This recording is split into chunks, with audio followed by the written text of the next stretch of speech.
marka la gaaro 10 maalmood oo ugu dambeeya bisha barakaysan ee Ramadaan waxa si weyn isu bedela dhaqdhaqaaqa ka soconaya suuqa lagu iibiyo labiska noocyadiisa kala duwan ee loo yaqaan bacadlayaasha ee dhaca bartamaha magaalada Burco suuqan ayaa mid ay riduhu furan yihiin 24 saacadood si aan ugu kuurgalo dhaqdhaqaaqa xoogan ee ka soconaya suuqaasi iyo sida loogu diyaar garoobayo ciid al-fidri waxaan saaka kaamarada la dhex qaadnay suuqa bacadlayaasha ee magaalada Burco xilligaasi aan booqanay suuq waxa uu ahaa mid aad u mashquul badan dadweynaha oo ka hadlaya mashquulka iyo sida looga iibsanayo labiska noocyadiisa kala duwan suuqa bacadlayaasha ee magaalada Burco dadweynaha la kulanay ayaa tilmaamay inuu jiro sare u kac ku yimid qiimaha lagu kala iibsado labiska noocyadiisa kala duwan ayay dadweynaha ayaa sheegay in dhaqdhaqaaqi ugu xooggan uu ka soconayo suuqa bacadlayaasha ee magaalada Burco waxa hadaladoodii kamid ahaa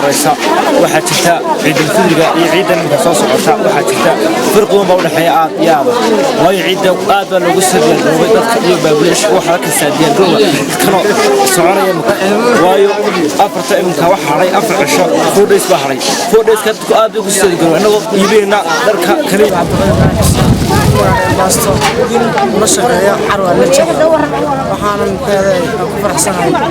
soo dhaweyn TV-ga iyo farta TV faraxsanahay dadku soo hayso fiican iibsanaya alaabtu waan soo dhaweynaa Jacfar Nuur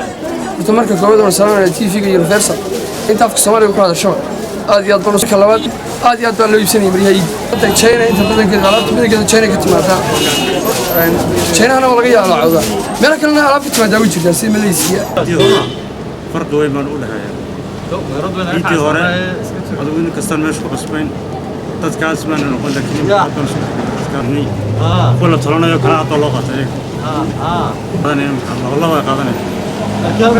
يوم الكورة لو سقط كنا غلط بفرصة تعيو. أنا يعني كيمو هذا أتوقع. تنفر يروح تستيتون دولار سكتشو.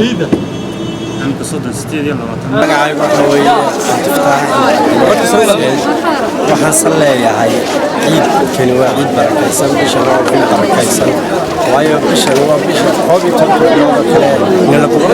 dhaqdhaqaaqa xoogan ee ka soconaya suuqa lagu iibiyo labiska noocyadiisa kala duwan ee loo yaqaan bacadlaha ee ku yaala bartamaha magaalada Burco ayaa sababay inuu hakad galo isu socodka gaadiidka maraya wadooyinka dhex mara suuqaasi waxaanu dhaqdhaqaaqani suuro geliyaa inuu sare u kaco dhaqaalaha magaalada Burco Ali Daahir Maxamed Boos TV-ga Universal bartamaha magaalada Burco